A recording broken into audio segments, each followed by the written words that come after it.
Soma's baking and cooking থেকে আমি সোমা বলছি। সামনে ক্রিসমাস আসছে। ক্রিসমাস উপলক্ষে সবাইকে জানাই আগাম শুভেচ্ছা। ক্রিসমাস উপলক্ষে কিন্তু আমরা সবাই বাড়িতে কেক বানিয়ে থাকি বা বাইরে থেকে কিনে আনি। বাড়িতে কিন্তু এরকম একটা কেক বানিয়ে নেওয়া যায়। ক্রিসমাস ফ্রুট কেক আজ আপনাদের সাথে শেয়ার করছি। তাহলে চলুন কি কি দিলাম দেখে নিই। গ্যাসে একটা সসপ্যান বসিয়েছি, আমি কিন্তু গ্যাসটা জ্বালাইনি এখনো। এখানে অরেঞ্জ জুস নিয়েছি 180 ml, মেজারিং কাপের 1 কাপ। বাজারে যে টেট্রা প্যাকগুলো কিনতে পাওয়া যায় সেটাই। এখানে টুটি ফুটি নিয়েছি 100 গ্রাম,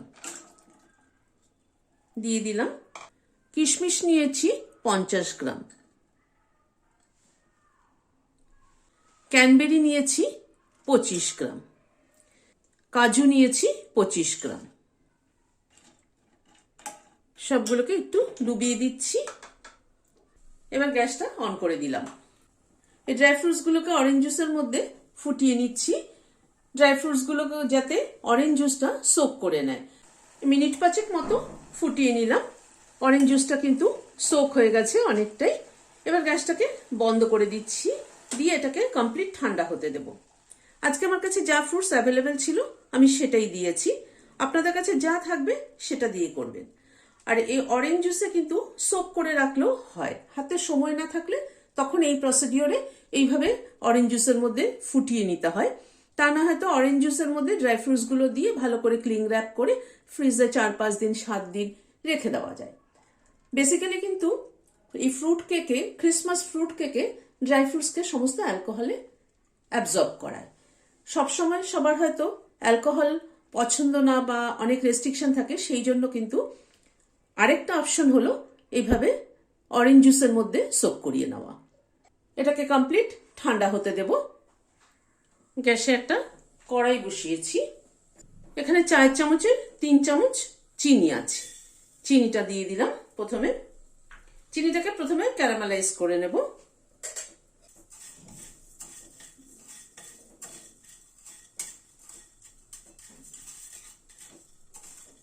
চিনিটা ধীরে ধীরে গলতে শুরু করবে। চিনিটা পুরো গলে গেছে। এবার গ্যাসের ফ্লেমটাকে মিডিয়ামে রেখে চিনিটাকে আর একটু ক্যারামেলাইজ করে নেব।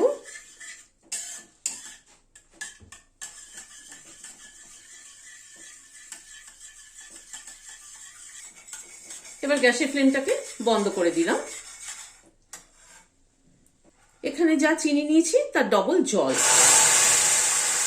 এই কাজটা কিন্তু খুব সাবধানে করতে হবে, ওই জন্য আমি গ্যাসের ফ্লেমটাকে বন্ধ করে দিলাম। তা না হয়তো হাতে কিন্তু ছিটকাতে পারি।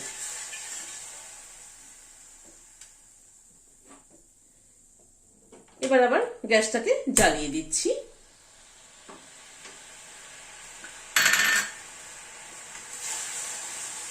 দিয়ে এটাকে আরেকটু জাল দিয়ে নেব। বাজারে গোল্ডেন সিরাপ কিনতে পাওয়া যায়, সেই গোল্ডেন সিরাপ দিলেও হয়, কিন্তু সবার কাছে তো গোল্ডেন সিরাপ অ্যাভেলেবেল থাকে না। তার জন্য তার সাবস্টিটিউট আমি এই প্রসিডিওরটা দেখালাম।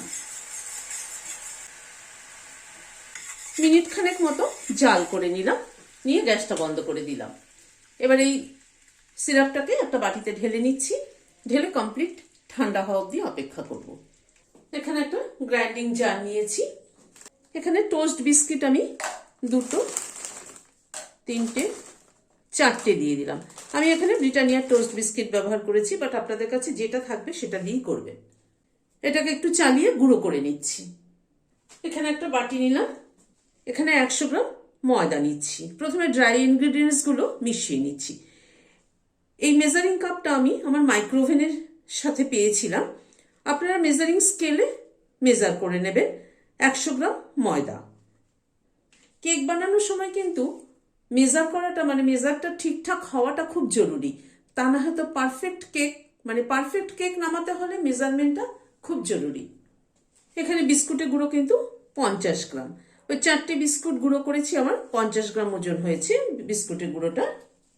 বেকিং পাউডার দিচ্ছি। বেকিং পাউডার এরকম চামচ দিয়ে উঠিয়ে হাত দিয়ে এরকম করে লেবেল করে নিতে হয়।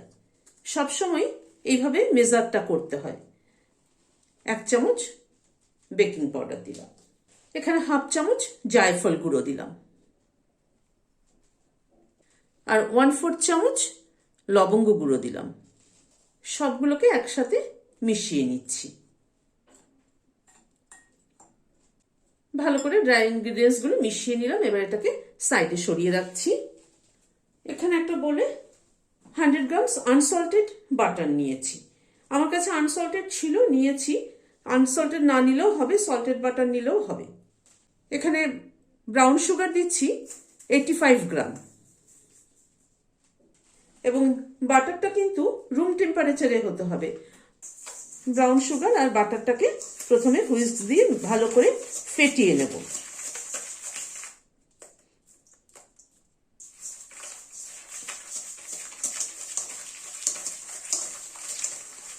ইলেকট্রিক বিটার থাকলে ইলেকট্রিক বিটার দিয়ে করলেও হবে, তা না হলে এই হুইস্ক দিয়ে করতে একটুখানি সময় বেশি লাগে।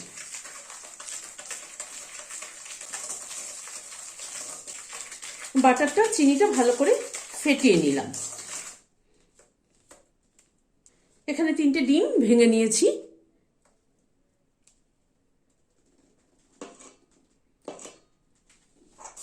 একবারে সবটা দেব না, 1 by 1 মেশাবো।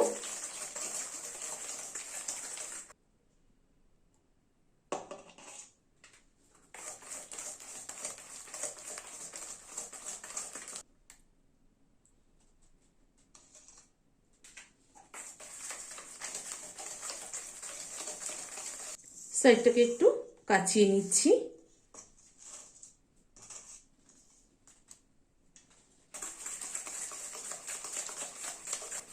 ডিমটা দিয়ে ভালো মতো ফেটিয়ে নিলাম।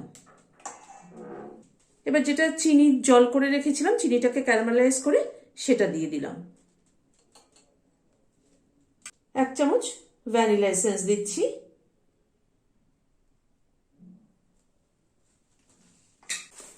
আবার এটাকে একটু মিশিয়ে নিচ্ছি। এটাকে মিশিয়ে নেওয়া হয়ে গেল। এটা মেশানো হয়ে গেল, এটাকে সাইডে সরিয়ে রাখছি। এবার এখানে অরেঞ্জ জুসে যে টুটি ফুটি কিশমিশ সব জাল দিয়ে রেখেছিলাম, সেখানে 1 চামচ, বড় টেবিল চামচের 1 চামচ ময়দা মিশিয়ে দিচ্ছি। এই ময়দাটা মেশাচ্ছি এই কারণেই যে টুটি ফুটির গায়ে কোট করে নিচ্ছি, যাতে কেকের মিক্সচারে যখন দেব এগুলো নিচে চলে যাবে না। তা না হয়তো কিন্তু এগুলো নিচে চলে যাওয়ার টেন্ডেন্সি থাকে, মানে কেকের নিচে বসে যাওয়া আর কি।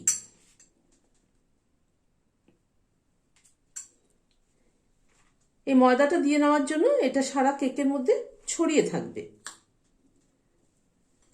এটাকে সরিয়ে রাখছি। এবার এই মিক্সচারটাকে আনছি। এবার এই মিক্সচারটার মধ্যে ড্রাই ইনগ্রিডিয়েন্টসটা মিশিয়ে দিচ্ছি,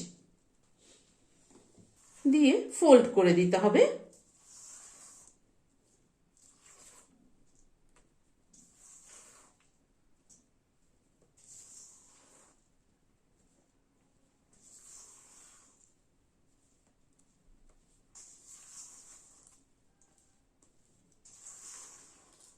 এটা এইভাবে ঘুরিয়ে নিয়ে এরকম করে, এই প্রসেসটাকে বলে কাট এন্ড ফোল্ড।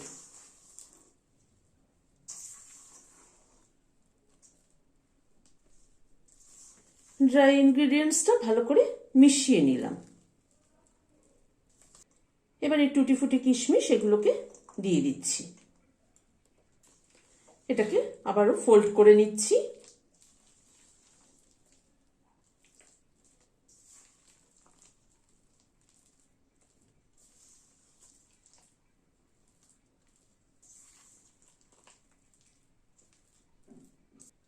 ভালোভাবে মিশিয়ে নিলাম।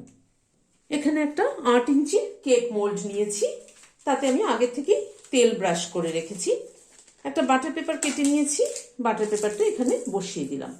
আপনাদের কাছে যদি বাটার পেপার অ্যাভেলেবেল না থাকে তাহলে এখানে ময়দা ছিটিয়ে দিয়ে, তেল মাখিয়ে ময়দা ছিটিয়ে দিয়ে ভালো করে টিনটাকে ডাস্ট করে নিতে হবে। এবারে মিক্সচারটা দিয়ে দিচ্ছি।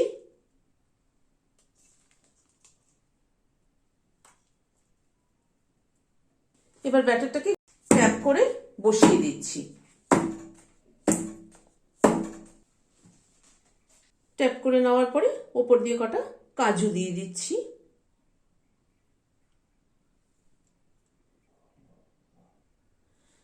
গ্যাসে একটা কড়াই বসিয়েছি, কড়াইটা আগের থেকে গরম করে রেখেছি। একটা স্ট্যান্ড দিয়ে দিলাম, কেক টিনটা বসিয়ে দিচ্ছি, দিয়ে ঢেকে দিলাম। গ্যাসের ফ্লেমটাকে মিডিয়ামে করে দিলাম। প্রায় 45 মিনিট মতো বেক হলো। আমি লিডের ফুটোটাকে বন্ধ করে দিয়েছিলাম। খুলছি, একবার একটু কাঠি ঢুকিয়ে চেক করে নিচ্ছি হলো কিনা। কাঠিটা একদম ক্লিন বেরিয়েছে, তার মানে বুঝতে হবে আমার কেকটা হয়ে গেছে। গ্যাসের ফ্লেমটাকে বন্ধ করে দিচ্ছি, দিয়ে এটাকে নামিয়ে রাখছি। কেকটাকে ঠান্ডা হওয়া অবধি অপেক্ষা করব। কেকটা ঠান্ডা হওয়ার পরে কেকের চারপাশটা একটুখানি ছাড়িয়ে নিচ্ছি।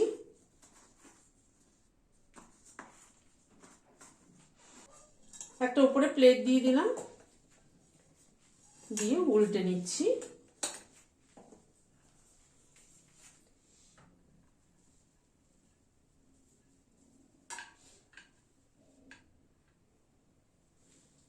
বাটার পেপারটা কিন্তু এর মধ্যেই রয়ে গেছে।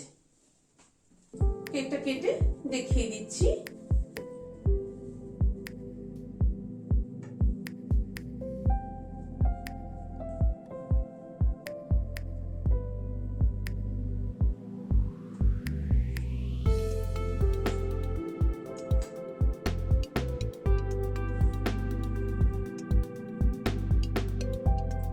পুরো কিন্তু একদম ড্রাই ফ্রুট পুরো ভর্তি কেকটার মধ্যে। রেসিপিটি কেমন লাগলো আমাকে কমেন্ট বক্সে জানাবেন। আর ক্রিসমাস উপলক্ষে এরকম একটা কেক ট্রাই করে দেখতে পারেন। ভালো লাগলে লাইক এবং সাবস্ক্রাইব করার অনুরোধ রইল। আজ তাহলে এখানে শেষ করছি। দেখা হচ্ছে পরবর্তী ভিডিওতে। নমস্কার।